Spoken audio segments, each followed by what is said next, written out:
Hello and welcome. Today we're going to walk through the new Customer Service Admin Center. Microsoft recently released this, and the idea behind the Customer Service Admin Center is to consolidate the administrative functionalities that were previously existing in multiple spots for the customer service experience within Microsoft. So previously, I had to navigate through a combination of applications, including Customer Service Hub, Omnichannel Admin Center, in order to make changes to my customer service experience, depending on what I was trying to change. Microsoft has taken all of the pieces from Customer Service Hub and Omnichannel and put them all within the Customer Service Admin Center, which is where we're at today. So from a quick review, when you do land on the application, you're going to be introduced with this welcome screen. Microsoft has started to introduce this for most of its apps from an administrative perspective, just to give your admins a little bit of a, here's the next steps to follow as you work through setting up this application. One quick thing to note, the quick setup guide for the Customer Service Admin Center is still in preview, which means it's not something we're going to walk through here today. However, it's available for anyone in lower environments if you want to go test this out. It is not recommended by Microsoft or by Western Computer to put preview functionality into production. With that being said, I just want to walk you through what's included within this admin center. So first and foremost, we're going to walk over through our sitemap here and talk through the different components within each of these areas. So from a customer support perspective, your overview, as you're going to see within each of these apps, is going to give me a quick visual and access into all of the items that are listed in my sitemap here. So from within my customer support overview, there's a lot of things I can do. One would be I can work on setting up my users. What that would look like would be I can go ahead and I can manage who actually has access to the customer service and omnichannel experiences. If I'm working with skill sets inside my environment, I can associate skill sets to resources.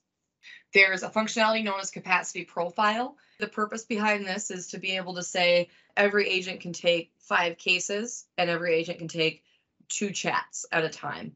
Alternatively, you might have some agents who are more experienced, so they might be able to take up to 7 cases at a time and up to 4 chats at a time.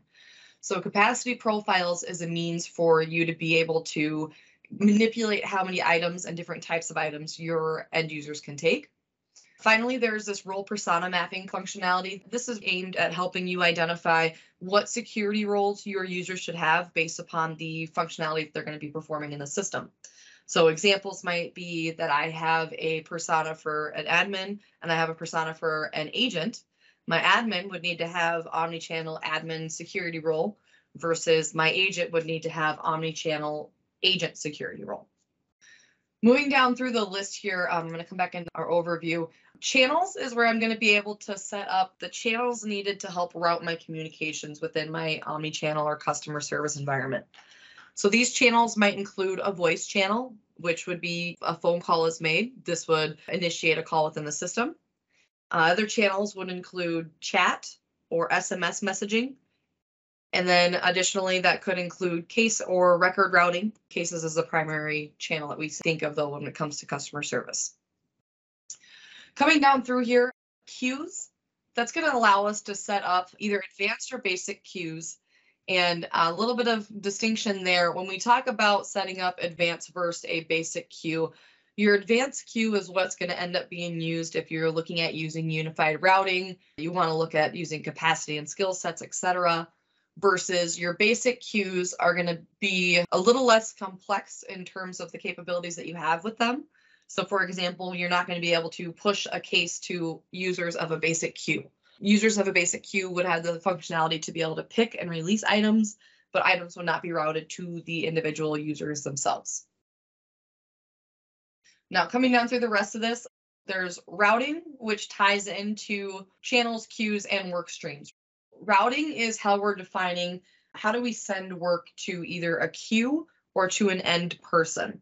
Routing is a little bit complex here because we do have the ability to, when we're going through routing, associate different skill sets or update fields on a case based upon other attributes of that case, for example. So one example of this is if we have a case come in from an account record that is marked as a high profile account, we could have that case then marked as a high priority case, which would then in turn, we could then route all high priority cases to a higher escalated queue. So routing, while on the onset, it seems pretty simple, i.e. route this case to this queue. There's a lot of rules that go into configuring that we'll take a look at later on. Our work streams, when we think of a work stream, this is collecting my channels and my routing rules and my work distribution rules all into one consolidated area.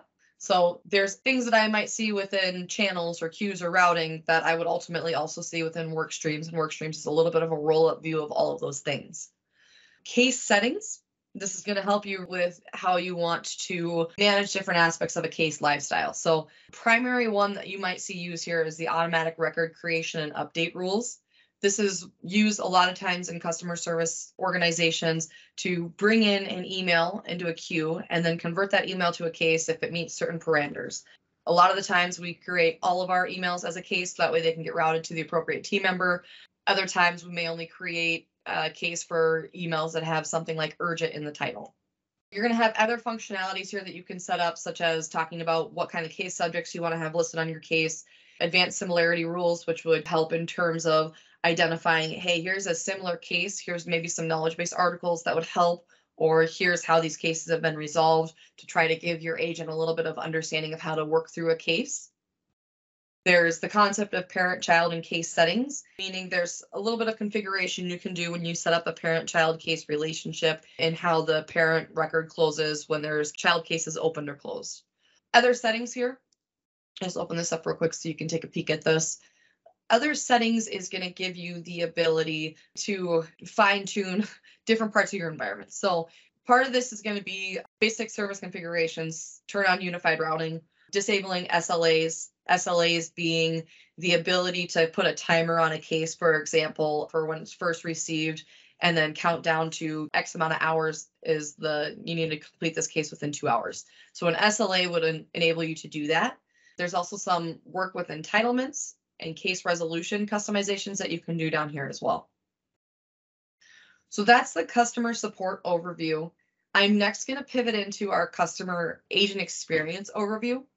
So when we think about this agent experience, this is a step-by-step, how am I working through different settings within Workspaces, within productivity, and within knowledge to help my agents become a little bit better equipped to manage their workload.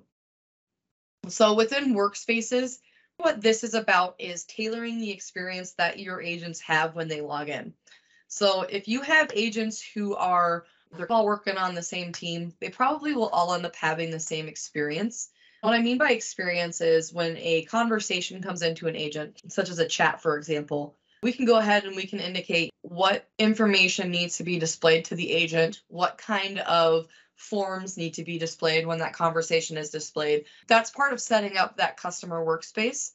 And the nice thing is you can have different setups and work templates based upon different user groups. So for example, if our primary customer service support team, they only handle cases, and our escalation customer support team handles cases and chats, they might have a different setup for how their app is rendered when they log in. And that's going to be done through these Workspaces customizations. I'm going to jump into productivity. This is about the tools that your agents will use day in and day out. When you think about things like productivity, there's going to be some things that your agents may not have any idea how to use, like how do I get connected with Teams? This would be an administrative function to set this up, but you would then teach your agents how to use Teams within the application. Other things that would be readily available for your agents would be things like quick replies. So when they're working through chat, they can type in a quick reply and it'll give a canned message. Email templates. This is something that you can create for your teams. Your end users also have the ability to create these. But whenever we're sending a similar email to a similar type of problem, it's always great to have a template set up to make sure that we're being consistent with the messaging across our customer care department. Other things that you'll find within here are going to be agent scripts tied in with macros. So agent scripts is a step-by-step instruction manual for your agents that gives them guidance on, for this type of issue, try these 3 things.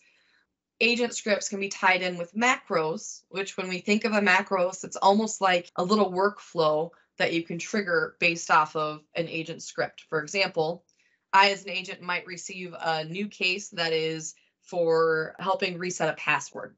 I might have a macros that's built into my agent script steps to send an email to the customer with directions for logging in with the new password. So that'd be an example of a macros. Other things that we have in here that we can configure: custom presence, which would be, do I want to introduce any other presence statuses outside of the ones we have for out of the box? Data masking. This is going to be really important when you're dealing with customer service, where customers may not always realize they shouldn't put a credit card number, for example, into a chat. Data masking would help pinpoint those areas of vulnerability, and you can put rules in place such as, hey, when you see a number following this format, make it read only or make it not visible. So that's data masking. Last piece within the agent experience is going to be knowledge. So when we think about the use of customer service, there's this component called knowledge-based articles.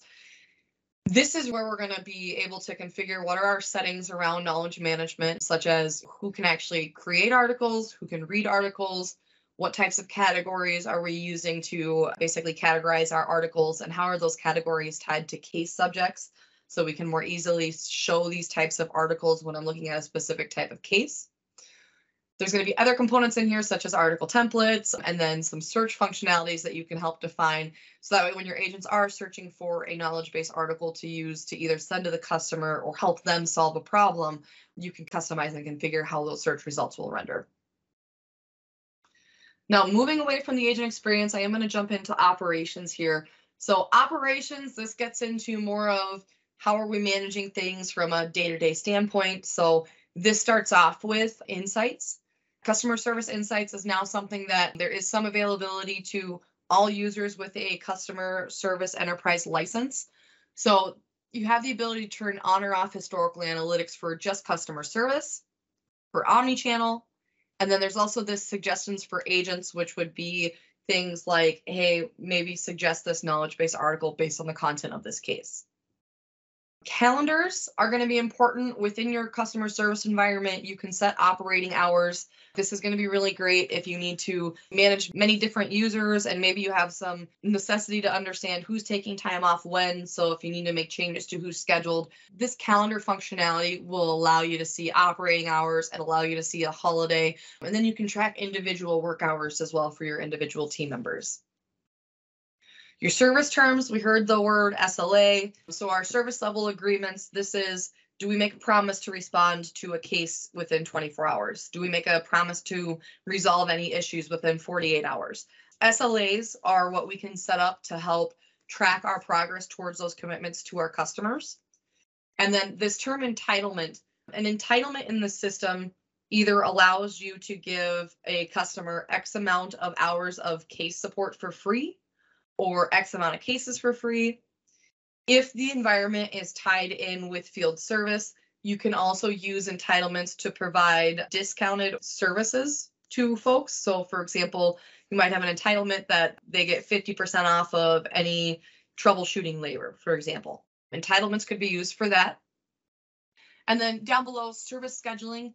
So this ties into the scheduling functionality that exists from Universal Resource Scheduling. What this is meant to do is you can coordinate service activities for your customers. So this is a step before needing to go full field service, where I do need to indicate that so-and-so is working with customer A at this time, but I don't need to have a work order. I don't need, I'm going to say, the full mobile application for that resource to do that work. More or less, I'm just planning and coordinating that that work's going to happen with nothing else attached.